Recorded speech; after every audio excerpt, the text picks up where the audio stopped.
Bismillahirrahmanirrahim. Assalamualaikum warahmatullahi wabarakatuh. Waalaikumsalam warahmatullahi wabarakatuh. Selamat siang. Siang.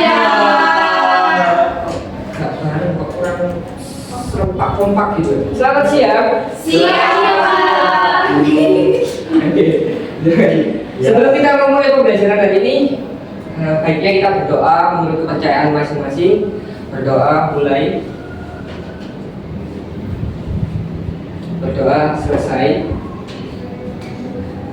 Baik, siapa yang tidak masuk hari? Fitri, Pak. Fitri, kemana Mbak Fitri? Sakit, Pak. Ada suratnya? Ada, Pak. Iya. Oke, berarti saya. Iya, Pak. Selain Fitri? Angga, Pak. Angga, kemana Mas Angga?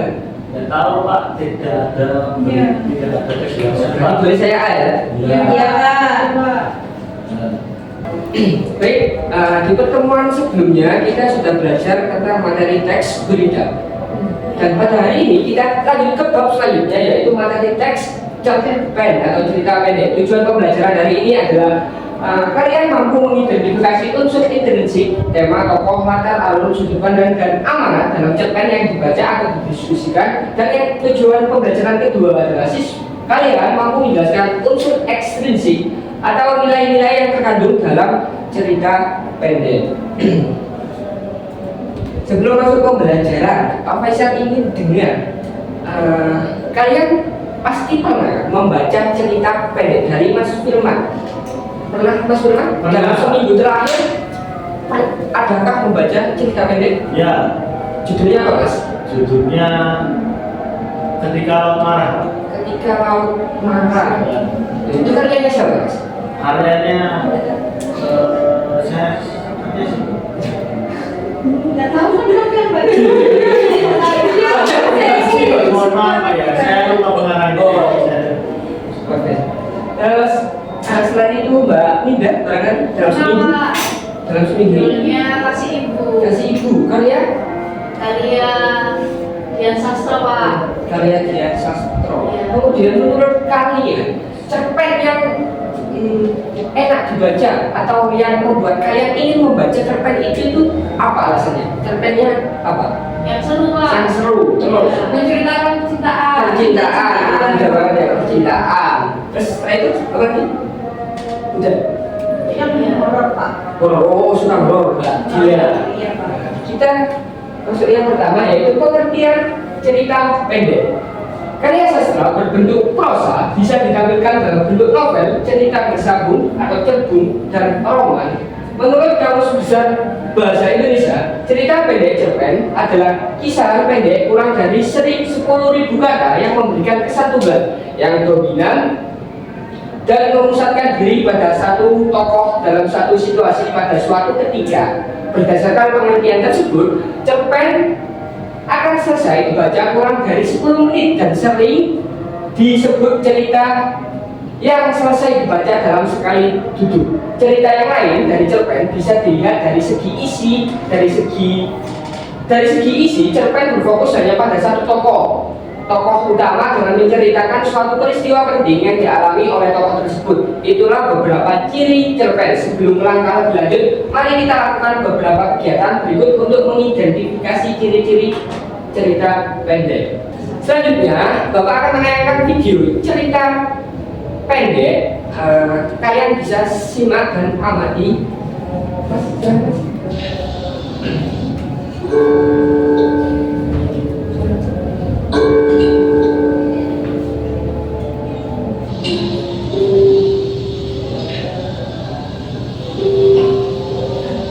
Kalau beberapa tahun yang lalu Tuhan akan mengkotakkan hidupku dengan menumpang bis, Tuhan akan berhenti di dekat pasar. Maka kira-kira sekilometer dari pasar akan sampailah Tuhan di jalan kampungku. Pada simpang kecil ke kanan, simpang yang kelima membelok mulai ke jalan sempit itu. Dan di ujung jalan nanti akan Tuhan temui sebuah surau tua. Di depannya ada kolam ikan yang akhirnya mengalir melalui 4 buah pancuran mandi. Dan di belakang kiri surau itu akan Tuhan temui seorang tua yang biasa duduk di sana dengan segala tingkah, kekuatan, dan ketaatan yang beribadah. Sudah bertahun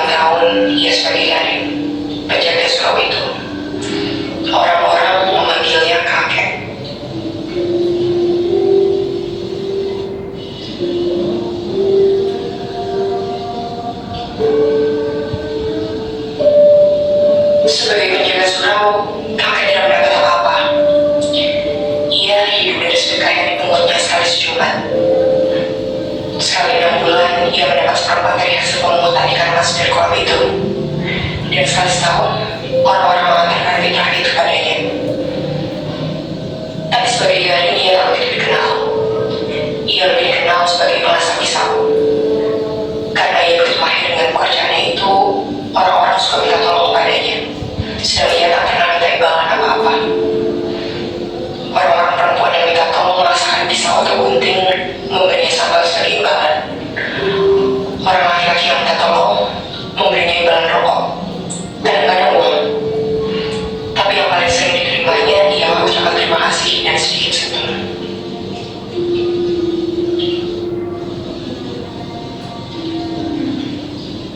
Tapi kakek ini sudah tidak ada lagi sekarang. Ia sudah meninggal. Dan tinggallah surau itu tanpa penjaganya. Hingga anak-anak menggunakannya sebagai tempat bermain, memainkan segala apa yang disukai mereka. Perempuan yang kehabisan kayu bakar sering suka mencopot di papan dinding atau lantai malam hari. Jika Tuhan datang sekarang, hanya akan menjumpai gambaran yang mengesankan suatu kesucian yang bakal lumpuh. Dan keruuhan itu kian hari kian cepat berlangsungnya. Secepat anak-anak berlari di dalamnya, secepat perempuan mencopot di kekayuannya. Dan yang terutama ialah masa bodoh manusia sekarang. Itu yang berisi minyak kelapa, sebuah asah halus, kulit sol panjang dan pisau cukur tua berserakan di sekitar kaki kakek. Tidak pernah aku melihat kakek begitu bekerja, dan belum pernah salahku tak bisa melihatnya seperti saat itu. Kemudian aku duduk di sampingnya dan aku jamah pisau itu, dan aku tanya kakek, "Pisau siapa, kek?" "Aju Sidi." "Aju Sidi."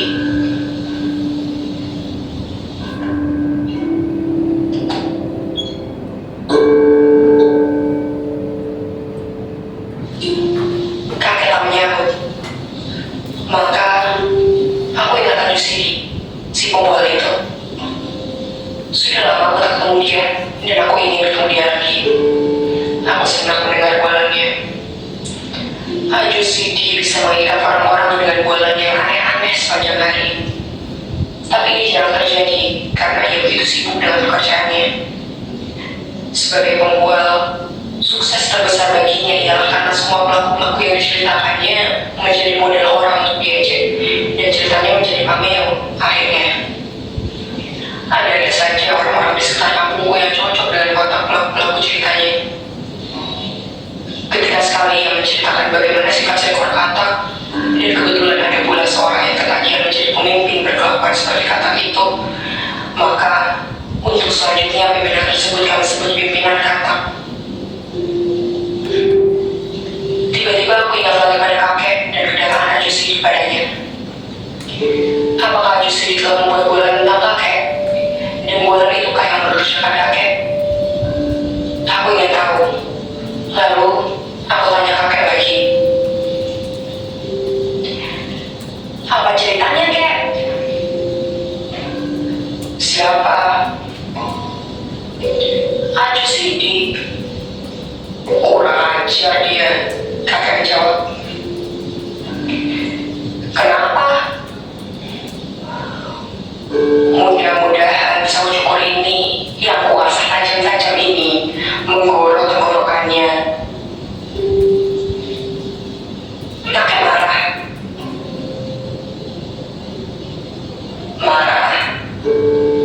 Ya kalau aku masih muda, tapi aku sudah tua. Orang tua menahan ragam. Sudah lama aku tak marah-marah lagi. Takut aku kamu ibadahku rusak karenanya. Ibadahku rusak karenanya. Sudah begitu lama aku berbuat baik, beribadah, bertawakal kepada Tuhan. Sudah begitu lama aku menyerahkan diri kepadanya, dan Tuhan akan mengasihi orang yang sabar dan tawakal. Ingin tahu dengan cerita Aju Sidi yang mengurungkan kakek jadi memuncak? Aku tanya lagi kakek,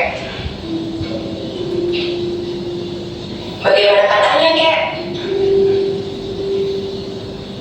Tapi kakek diam saja. Berat hatinya bercerita barangkali,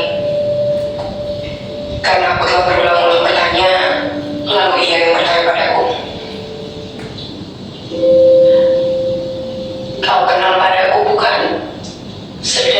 kecil aku sudah di sini. Sedari muda aku bukan.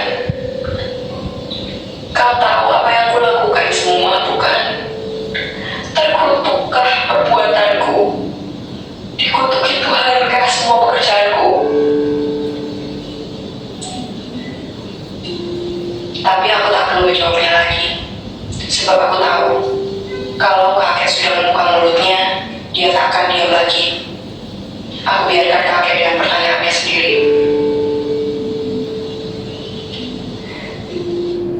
Baik, setelah menyimak tayangan video yang Bapak tampilkan ini tadi, sekarang Bapak mau membagikan LKPD. Ini dikerjakan berkelompok. Kelompoknya mau Pak Faisal pilihkan atau kalian membentuk sendiri? Pilihkan saja. Pilihkan saja. Saya lihat absen terlebih dahulu. Ini untuk kelompok dibagi menjadi 2 kelompok ya. Kelompok 1 Mbak Fenty, Mbak Indah, dan Mbak Farida. Kemudian kelompok 2 Mbak Dila dan Mas Firman. Oh ini loh Pak. Kenapa?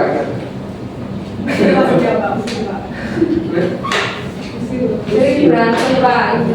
Bisa. Kalau biar Ini aja Pak. Tidak apa-apa Pak. Ini aja Pak. silakan dikerjakan, didiskusikan dengan anggota kelompoknya. Unsur menganalisis unsur intrinsik dari video yang Bapak tampilkan. Silakan dikerjakan. 20 menit cukup? Cukup Pak.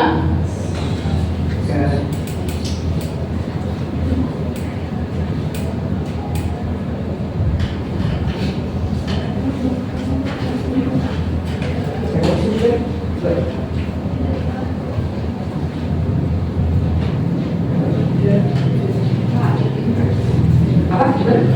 Iya, intrinsik aja. Gimana Mas Firman? Iya Pak. Aman?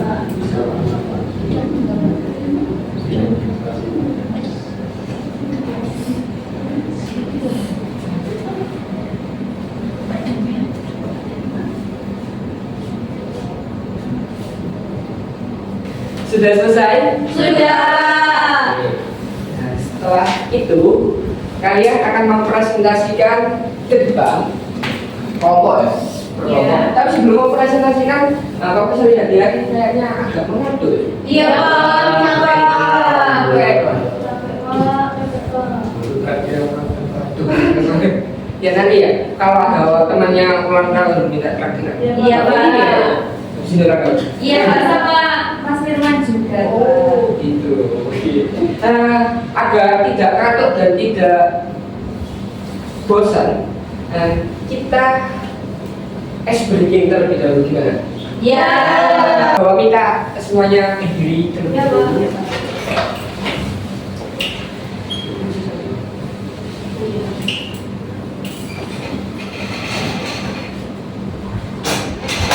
Jadi permainannya adalah sikut, sekat, dan sikat. Jadi di sini ada spidol. Nanti spidol ini akan Pak Faisal taruh sini. Jika nanti Pak Faisal menginstruksikan sikut, kalian memegang sikut. Kalau Pak Faisal menginstruksikan sekat, kalian begini ya. Terus kalau sikat baru rebutan ambil spidol. Nanti yang kalah ada konsekuensinya. Ayo kita mulai. Sikut, sekat, sikut, sikat. Yang dapat boleh duduk. Pelan-pelan makan, pelan-pelan ya. Bener. Pak ini loh Pak tangannya besar gini Pak. Sakit tangan saya Pak. Terus gimana saya ngobrol begini loh. Tapi bukan tenaganya Pak. Kemana? Ayo lagi, kita mulai lagi. Yang dapat spidolnya boleh duduk. Iya Pak. Luhur banget ini. Sudah siap? Sudah siap? Oh, sekat, sikut, sekat, sikut, Sikat. Sikat.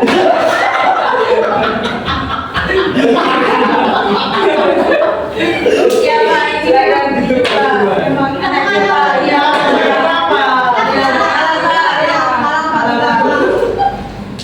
Oke, kita mulai lagi. Iya, Pak. Sikut. Sikat. Sikut. Sikat. Saya Pak. Oke, silakan duduk Mbak Wendy. Iya, Pak. Kita sudah menemukan 2 orang ini yang kalah, maka selanjutnya akan dapat konsekuensi. Di sini Pak Misal ada permainan. Silakan nanti kalian pilih salah satu, kemudian kalian praktekkan instruksi yang ada di sini. Dari Mbak Dira terlebih dahulu, mau pilih yang mana? Mbak Dira? Saya nomor 2 karena saya anak kedua Pak. Oh, karena anak kedua. Kedua Pak. Gila. Iya, Pak. Nyanyikan lagu yang ada di daerahmu. Oke. Ini jangan boleh Pak. Lagu daerah, bro. Lagu daerah. Tapi ada bahasa Jawanya Pak. Kan enggak semua bahasa Jawa. Ya wes Pak. Iya. Oh, Bisa ya. Iya. Saya mau itu dulu pagi. Iya. Oke. Silakan Mbak Dira. Bisa dibantu teman-teman. Oh ya, boleh, boleh. Oh iya. Ke sini. Oh iya Pak. Ayo biar teman-teman, biar semangat ya Pak ya. Iya. Kayak 1, 2, 3.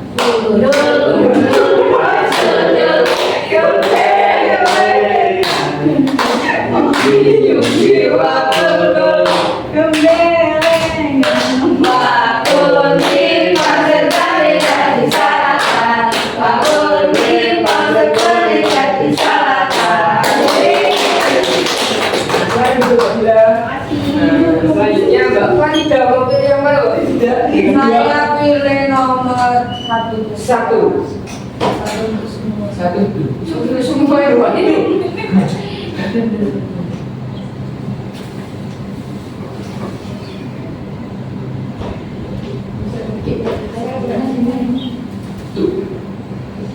Sebutkan alat musik tradisional yang ada di Indonesia. Gamelan. Berasal dari mana gamelan? Gamelan Jawa Timur. Angklung Anglo. Jawa Barat Pak. Iya, terus selanjutnya satu lagi. Seruling Pak. Seruling. Jogja Pak. Oke, sudah. Silakan duduk apa nih?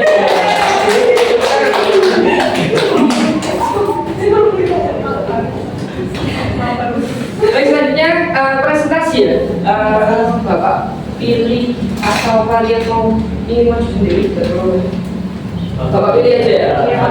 Dari Rombongan Mas Firman saja. Siap katanya Pak. baik ya, rombongan Mas Firman silakan maju presentasikan hasil diskusinya.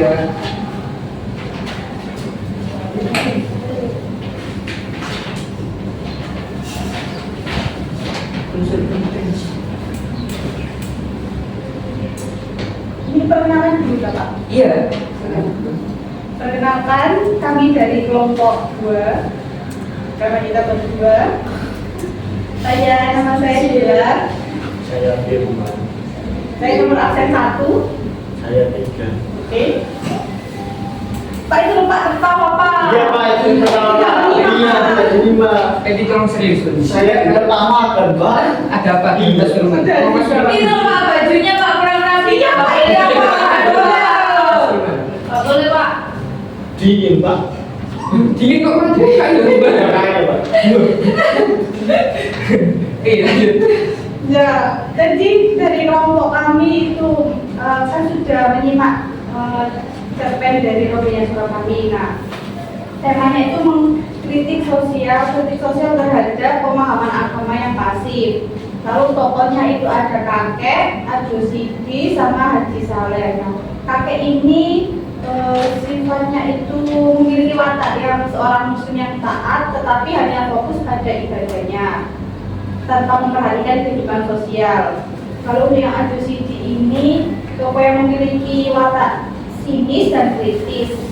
Dia itu menyampaikan cerita tentang Haji Saleh yang menjadi cermin bagi kakek. Karakternya tajam dan menginspirasi, berbahan pemikiran. Lalu yang Haji Saleh itu dalam ceritanya Adu Sidi itu karakter atau simbol yang taat beribadah tetapi melupakan tanggung jawab sosialnya dan mendapatkan hukuman di neraka. Lalu alurnya itu maju dan latarnya tadi itu adalah tempatnya itu ada di tempat ibadah di surau, lalu ada di desa. Waktunya itu tadi menggambarkan pagi hari ya Pak ya. Iya. Tadi kan datang ya, siapa di LCD itu datang, lalu latar sosialnya itu kehidupan masyarakat Minangkabau. Nah, sekarang sudut pandangnya teman saya Pak. Ya. Sudut pandangnya itu adalah orang pertama sebagai saksi Pak, karena cerpen ini diceritakan oleh seorang narator yang tidak terlibat langsung dalam cerita tetapi menyampaikan kisah kakek dan adik. Lalu amanatnya itu ibadah itu harus diimbangi dengan tanggung jawab sosial. Nilai ekstrinsiknya yang pertama itu ada nilai agama, nilai moral, dan nilai sosial. Sekian dari kelompok kami. Waalaikumsalam warahmatullahi wabarakatuh. Jadi benar yang disampaikan oleh kelompok 2 tadi, unsur-unsur intrinsik cerpen itu terdapat tema, tokoh dan penokohan dan lain-lain. Kita mulai dari yang pertama yaitu tema. Tema adalah gagasan utama atau pokok masalah yang ingin disampaikan oleh penulis dalam cerita. Kemudian tokoh dan penokohan. Kalau tokoh itu apa maksudnya? Bapak ada pelaku dan Pelaku. Kalau penokohan Mbak Dila. Watak atau sifat dari tokoh itu. Oke. Ya.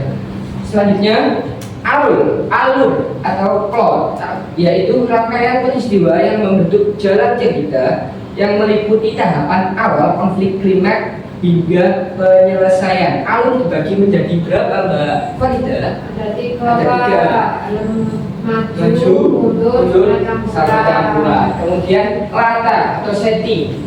Latar adalah tempat, waktu, dan suasana yang menyadari cerita. Latar berperan penting dalam membangun suasana cerita. Kemudian ada sudut pandang. Posisi pengarang dalam menyampaikan cerita bisa dari sudut pandang orang pertama, orang kedua, dan orang ketiga. Kemudian amanat. Amanat adalah pesan moral yang ingin disampaikan pengarang kepada pembaca melalui cerita. Kemudian yang terakhir adalah gaya bahasa. Gaya bahasa adalah cara penulis menggunakan pilihan kata, majas, dan struktur kalimat untuk menyampaikan cerita secara estetis dan memperkuat kesan pada pembaca. Jadi itu tadi unsur-unsur intrinsik dalam cerita pendek. Apakah ada yang ditanyakan anak-anak? Tidak. Sudah paham semua? Sudah. Kalau gitu pembelajaran selanjutnya kita akan belajar tentang unsur ekstrinsik cerita pendek. Kalian bisa mempelajari di rumah. Tidak ada yang tanya? Tidak. Itu kita akhiri pembelajaran sampai di sini. Kurang lebihnya Bapak mohon maaf. Wassalamualaikum warahmatullahi wabarakatuh. Waalaikumsalam warahmatullahi